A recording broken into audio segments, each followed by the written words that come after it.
और ट्रंप के विस्तारवाद का नया अध्याय बहुत जल्द शुरू होने वाला है। वेनेजुएला पर कब्जे के बाद उनकी नजर ग्रीनलैंड पर है और यूरोपियन मीडिया संस्थानों का दावा है कि कुछ ही दिन में ग्रीनलैंड का मिशन शुरू हो सकता है। दुनिया के सबसे बड़े द्वीप पर कब्जे के लिए ट्रंप का डिप्लोमेसी और मिलिट्री प्लान तैयार हो चुका है। कल ही ट्रंप ने मिशिगन के दौरे के बाद ग्रीनलैंड के प्रधानमंत्री को धमकी दी है। बुधवार को डेनमार्क और ग्रीनलैंड के विदेश मंत्री अमेरिका के उपराष्ट्रपति और विदेश मंत्री से मिलने वाले हैं। ग्रीनलैंड पर बढ़ता संकट कैसे पूरे यूरोप को युद्ध की खाई में धकेल सकता है, इस रिपोर्ट में देखिए। आर्कटिक में महासंग्राम की भूमिका तैयार हो चुकी है।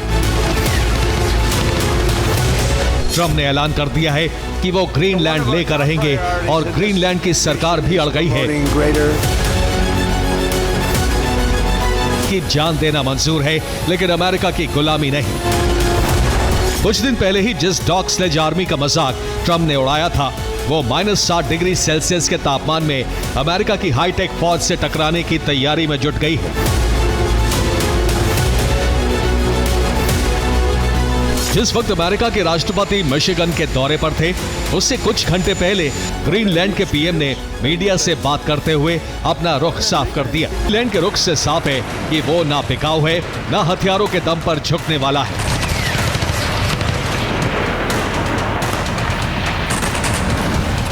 लेकिन ट्रंप से जब इस पर जवाब मांगा गया तो उन्होंने इनकार कर दिया कि ऐसे किसी शख्स को वो जानते भी हैं।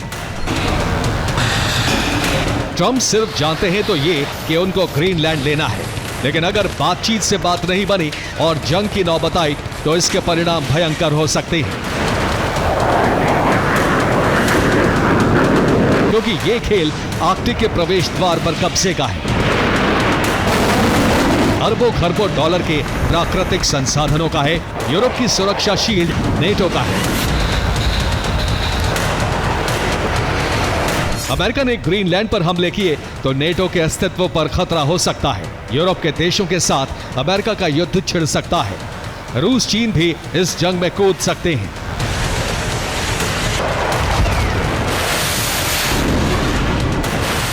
अगर अमेरिका ग्रीनलैंड पर हमला करता है तो उसे अमेरिका से सेना भेजने की जरूरत नहीं होगी, क्योंकि ग्रीनलैंड में उसकी सेना पहले से तैनात है।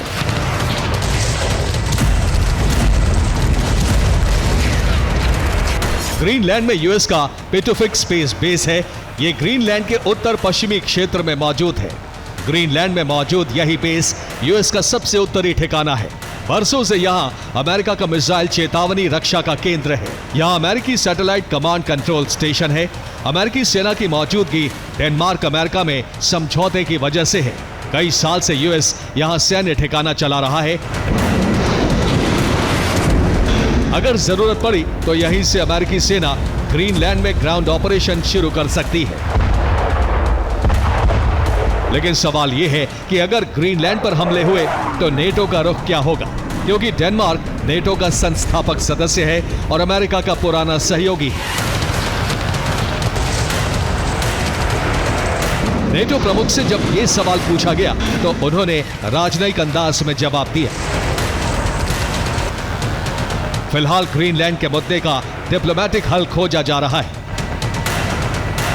बुधवार को डेनमार्क और ग्रीनलैंड के विदेश मंत्री इस पर चर्चा करेंगे। दोनों नेताओं की मुलाकात अमेरिकी उपराष्ट्रपति जेडी वैंस और विदेश मंत्री मार्को रूबियो से होगी।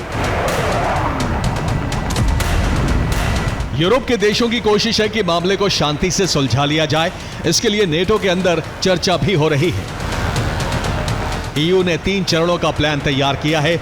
इसमें पहला है अमेरिका से समझौता। इसमें ऐसा प्रस्ताव दिया जाएगा जिससे डोनाल्ड ट्रंप नतीजे को अपनी राजनीतिक जीत की तरफ पेश कर सके।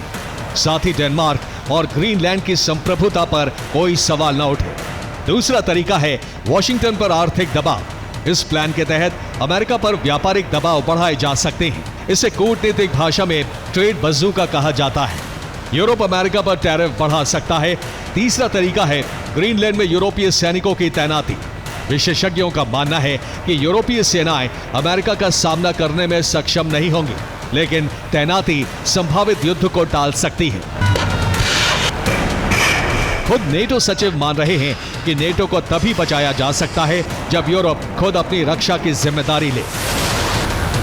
अगर नेटो को यूरोप की सुरक्षा करनी है तो कानूनी तौर पर यह बाध्यता मार्क रूटे की होगी कि वो ग्रीनलैंड पर होने वाले हमले को रोकें या फिर उसकी सुरक्षा के लिए सैन्य बंदोबस्त करें। यूरोप के देशों ने इसीलिए ग्रीनलैंड में रक्षा कवच बनाने के लिए सैन्य तैनाती का प्लान तैयार किया है। अगर हमला हुआ तो शुरुआत में ग्रीनलैंड के करीब मौजूद देश अमेरिका के खिलाफ युद्ध का बिगुल बजा सकते हैं। Norway, UK, Germany, France, Spain जैसे देश डेनमार्क का साथ दे सकते हैं और ग्रीनलैंड पर कब्जे के मिशन के खिलाफ आवाज बुलंद कर सकते हैं। युद्ध का एपिसेंटर ग्रीनलैंड बन सकता है। नॉर्वेजियन सागर से लेकर उत्तरी अटलांटिक सागर तक का यह विशाल इलाका युद्ध क्षेत्र में तब्दील हो सकता है और ये जंग नेटो बनाम नेटो की होगी। एक तरफ अमेरिकी सेना होगी तो दूसरी तरफ यूरोपीय देशों की सेना होगी। दुनिया इसी महासंग्राम की कल्पना से डर रही है। लेकिन अब मामला नेटो तक सीमित नहीं रह गया है, अब रूस भी इस खेल में कूद पड़ा है। रूसी राष्ट्रीय सुरक्षा परिषद के डिप्टी चेयरमैन दिमित्री मेदवेदेव ने कहा है कि ट्रंप को जल्दबाजी दिखानी चाहिए। आने वाले कुछ दिनों में ग्रीनलैंड में अचानक जनमत संग्रह होगा। ग्रीनलैंड के 55,000 लोग रूस में शामिल होने के लिए वोट देंगे।